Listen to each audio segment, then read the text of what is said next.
ஓம் சிவாய விஷ்ணுரூபாய விஷ்ணுவே சிவரூபிணே நமஸ்தே சிவ விஷ்ணுரூபாய நமஸ்தே சர்வரூபிணே. வணக்கம். நான் உங்கள் ஜோதிடர் சிம்மம் எஸ் திருக்குமரன். நீண்ட நாட்களுக்கு பிறகு பார்த்தீங்கன்னாக்க இன்னைக்கு நம்ம வீடியோவை பார்க்க போகிறோம். இந்த வீடியோவில் எந்த மாதிரியான விஷயங்கள் நம்ம பார்த்துட்டு இருக்கிறோம் அப்படின்னாக்க, தொடர்ச்சியாக இப்போ 7வது பாவகம் வரைக்கும் நம்ம பார்த்துட்டோம். இன்னைக்கு நம்ம பார்க்க போற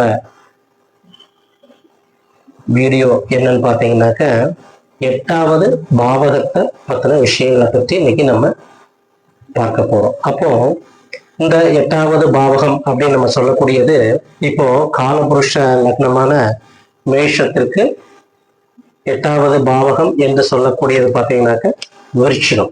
அப்போ இது தனிப்பட்ட ஜாதகத்துல ஒரு ஜாதகருக்கு அவருடைய ஜாதகத்துல அவருடைய லக்னத்துக்கு அது 8ஆம் பாவகம். அப்போ இந்த 8ஆம் பாவகம் அப்படின்னு பாத்தீங்கன்னா இது ஜாதகருக்கு மட்டும், ஒரு ஜாதகருக்கு அந்த 8ஆம் பாவகம் என்பது பாத்தீங்கன்னாக்க ஒரு மறைவு ஸ்தானம். அப்போ ஜாதகருக்கு மட்டும்தான் அது மறைவு ஸ்தானம். 8ஆம் பாவகம் பொதுவாக லக்னத்துக்கு 8ஆம் இடம் ஜாதகருக்கு அது ஒரு மறைவு ஸ்தானம். அப்போ அந்த மறைவு ஸ்தானத்துல இருக்கக்கூடிய கிரகங்களை நாம ஆய்வுக்கு எடுத்துக்கொள்ள வேண்டும். உதாரணம் பார்த்தீங்கன்னாக்க இந்த 8ஆம் பாவகம் என்று சொல்லக்கூடியது பார்த்தீங்கன்னா காலத்தை நிர்ணயிக்கக்கூடிய ஸ்தானம். அதாவது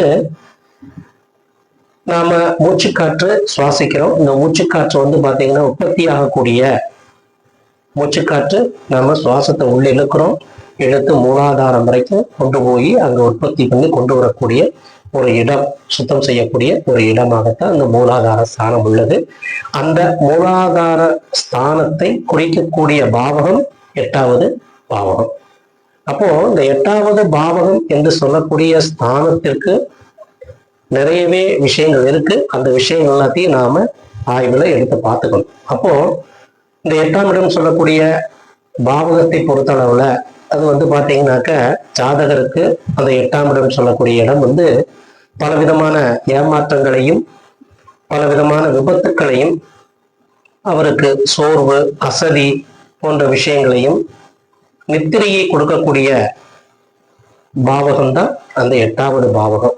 மேலும் அவருக்கு இந்த அதிருப்தி சம்பந்தப்பட்ட விஷயங்கள், ஒரு இனம் புரியாத பயம், உடல் உபாதைகள், மெயினா நம்ம பார்த்தோம்னாக்க இந்த 8ஆம் இடம் ஆயுள் ஸ்தானம். இந்த ஆயுள் ஸ்தானத்தை குறிக்கக்கூடிய இடம் தான் இந்த 8வது பாவகம். அந்த பாவகத்துல ஒவ்வொரு கிரகங்களும் அமரும் பொழுது அந்த ஜாதகருக்கு எந்த மாதிரியான ஆயுளை அந்த கிரகம் கொடுக்கும் அப்படிங்கிறதையும் நாம கணக்குல எடுத்துக்கணும். அப்போ ஒரு மனிதனுக்கு ஆயுள் இல்லை அப்படின்னாக்க இந்த உலகமே கிடையாது. அவனுக்கு ஆயுள் இருந்தா தான் உலகமே. மூச்சுக்காற்று இருந்தால்தான் உயிர் வாழ முடியும். அப்படியான அந்த மூச்சுக்காற்றை உற்பத்தி செய்யக்கூடிய இடம்தான் பாத்தீங்கன்னாக்க இந்த 8வது பாவகம். அந்த காலபுருஷனுக்கு இப்போ மேஷத்திற்கு நம்ம விருட்சிகம் எடுத்துக்கிறோம். இந்த விருட்சிகத்துல காலதேவனின் நட்சத்திரமான அனுஷ நட்சத்திரத்துலதான், அனுஷ நட்சத்திரம் தான் பாத்தீங்கன்னாக்க மூச்சுக்காற்று, வாயு பகவானுடைய நட்சத்திரம். அதனுடைய அதிபதி பாத்தீங்கன்னா சனிதேவன், ஆயுள்காரகன். அப்போ இந்த 8ஆம் இடத்திற்கு இந்த அனுஷ நட்சத்திரம் சொல்லக்கூடிய வாயு பகவானுடைய இந்த நட்சத்திரம் தான் மூச்சுக்காற்றை கொடுக்கக்கூடியது. அப்போ அந்த 8ஆம் இடத்திற்கு எவ்வளவு ஒரு முக்கியத்துவம் என்பதை நாம் கவனத்தில் எடுத்துக்கொள்ள வேண்டும். சுவாச உற்பத்தி, பிராணவாயு போன்ற விஷயங்கள் எல்லாமே அங்கே குறிக்கப்பட்டிருக்கிறது. நம்மளுடைய உடம்புக்கு இந்த 8ஆம் இடம் சொல்லக்கூடியதுதான் ஆதாரமாக விளங்கக்கூடிய ஒரு ஸ்தானமாக இருக்கு. அப்போ இந்த காலபுருஷனுக்கு 8ஆம் இடம் சொல்லக்கூடிய இந்த விருட்சிக ராசி நாம எடுத்துக்கொண்டோமே ஆனால் பாத்தீங்கன்னா, இந்த விருட்சிக ராசிங்கிறது பாத்தீங்கன்னாக்க அதோடைய சிம்பிள் தேள். அப்போ இந்த தேள் பாத்தீங்கன்னாக்க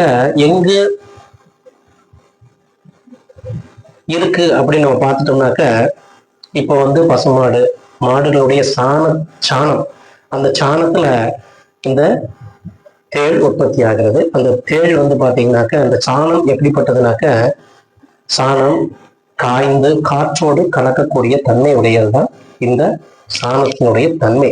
அப்போ இந்த சிம்பிள்கள்லாம் அதை வச்சுதான் சொல்லியிருக்காங்க, இந்த மாதிரியான விஷயங்கள்லாம் அங்க இருக்கு.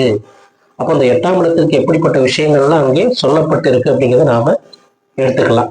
அதுபோல இந்த 8ஆம் இடம் சொல்லக்கூடிய அனுஷ நட்சத்திரத்திற்கு அடுத்த நட்சத்திரமான கேட்டை நட்சத்திரம். இந்த கேட்டை நட்சத்திரம் தான் ஞாபக சக்தியை உருவாக்கக்கூடியது.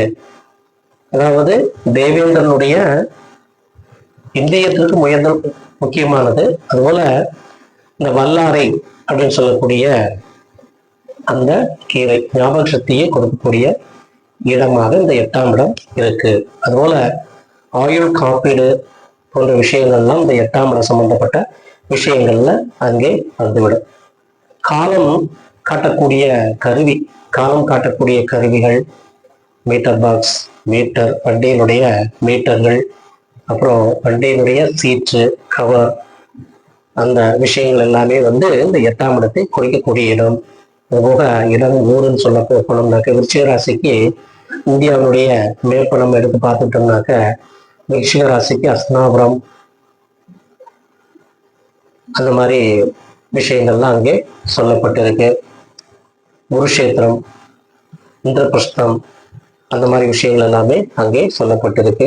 இந்த 8ஆம் இடத்து சம்பந்தப்பட்ட விஷயங்கள் என்னன்னு பார்த்தோம்னாக்க, கொலை, கொள்ளைகள், அசம்பாவிதங்கள், சித்திரவதைகள், தேர்தலிலே தோல்வி அடையக்கூடியது அந்த 8ஆம் பாவகம். 8ஆம் பாவகத்தில் இருக்கக்கூடிய கிரகம் தேர்தல் நிற்கிறாங்க அப்படின்னாக்க, அந்த பாவகம் எப்படி இருக்குன்னு பார்த்தோம்னாக்க, அந்த பாவகத்தை பொறுத்து அங்கே வெற்றி நிர்ணயம் செய்யப்படும். எந்த நிலையிலும் பார்த்தீங்கன்னாக்க, எது நன்மை எது தீமை என்பதற்கு இந்த 8ஆம் இடம் தான் வந்து அங்கே சொல்லப்பட்டிருக்கு. அப்போ நம்ம வந்து ஒரு பாவத்தால் பெருக்கி அந்த பாவத்தால் வகுத்தா வந்து அசல் ஒன்றுன்னு சொல்லுவாங்க.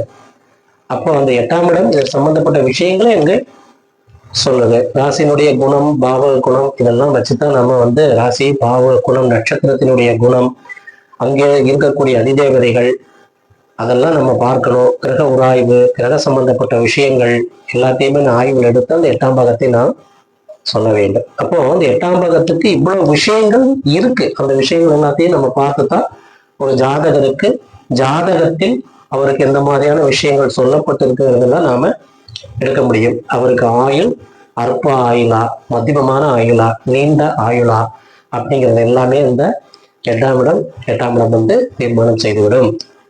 அப்போ இப்ப நம்ம எடுத்துட்டோம்னாக்கா, உதாரணத்துக்கு லக்னத்துக்கு 8ஆம் இடம் சொல்லக்கூடிய அந்த இடம், அப்போ அந்த லக்னத்துக்கு 8ஆம் இடம் சொல்லக்கூடிய இடம் வந்து ஆயுள்.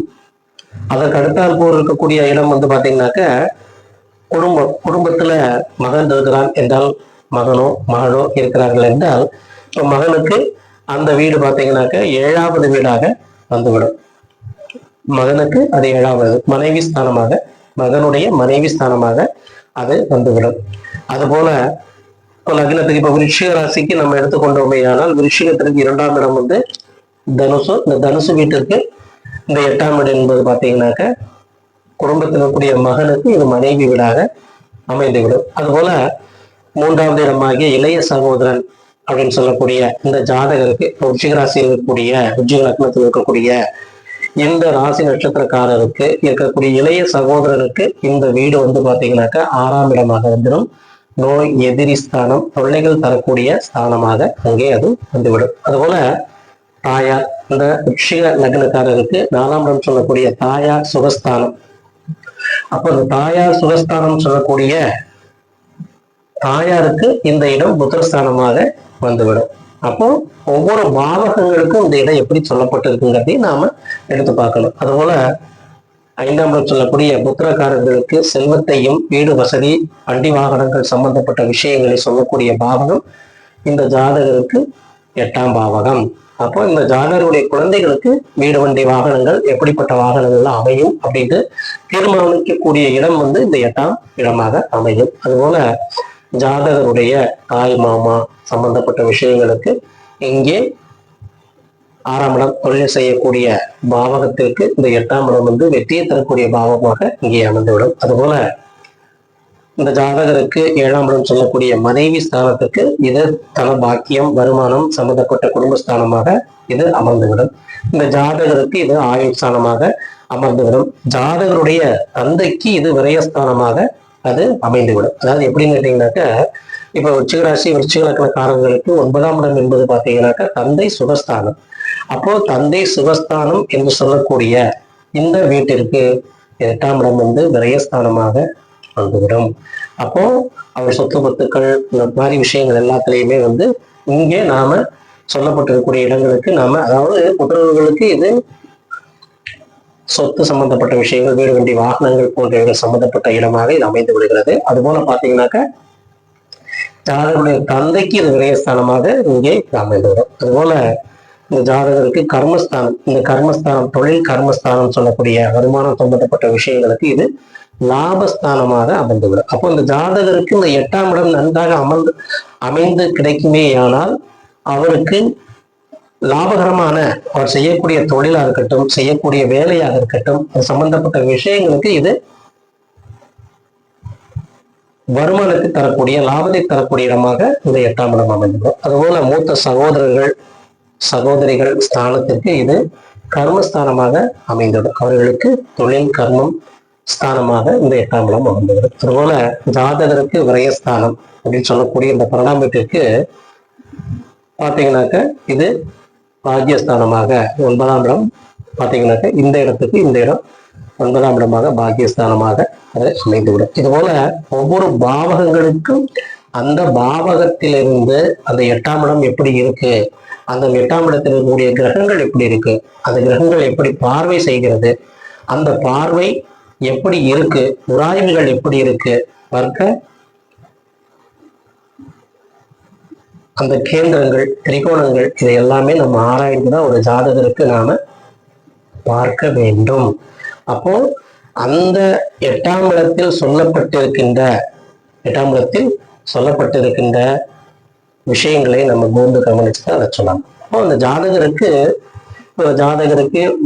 மனைவிக்கு வந்து இது மங்கல்ய ஸ்தானமாக 8ஆம் இடம் சொல்லக்கூடிய அது மங்கல்ய ஸ்தானமாக கூட அது அமையும். அப்போ ஒவ்வொரு விஷயங்களையும் நாம கவனத்துல எடுத்துக்கிட்டு தான் நாம ஆராய்ந்து அந்த ஜாதகத்தை கிரகங்கள் என்ன சொல்லுது, அந்த கிரகங்கள் எப்படிலாம் இருக்குங்கிற பார்த்துதான் ஒரு ஜாதகருக்கு நாம் அதை கவனத்தில் எடுத்து சொல்ல வேண்டும். அப்போ ஒவ்வொரு பாவங்களுக்கும் தனித்துவம் உண்டு. அந்த பாவங்கள் எப்படி இயங்குகிறது, அந்த பாவங்களை கிரகங்கள் எப்படி பார்க்கிறது, அந்த கிரகங்கள் மூலமாக கிடைக்கக்கூடிய நன்மை தீமைகள் என்ன என்பதையெல்லாம் ஆராய்ந்து ஒரு ஜாதகருக்கு சொல்வோமேயானால் அது தீர்க்கமாகவும் 100% உண்மையாகவும் அது அமைய என்பதை கூறிக்கொண்டு இன்றைய நாள் இனிய நாளாக அமைய எல்லாம் வல்ல இறைவன் எம்பெருமான் சிவபெருமானை வணங்கி இன்னைக்கு ஆணி திருமஞ்சன நாள் நடராஜ பெருமானுக்கு உகந்த நாளாக இன்றைய நாள் அமைந்துள்ளது. அனைவரும் நடராஜ பெருமானை வணங்கி வாழ்வில் எல்லாம் வல்ல செல்வங்களை பெற எம்பெருமான் ஈசனை வணங்கி உங்கள் ஜோதிடர் சிம்மம் எஸ் திருக்குமரன் வாழ்க வளத்துடன். வணக்கம்.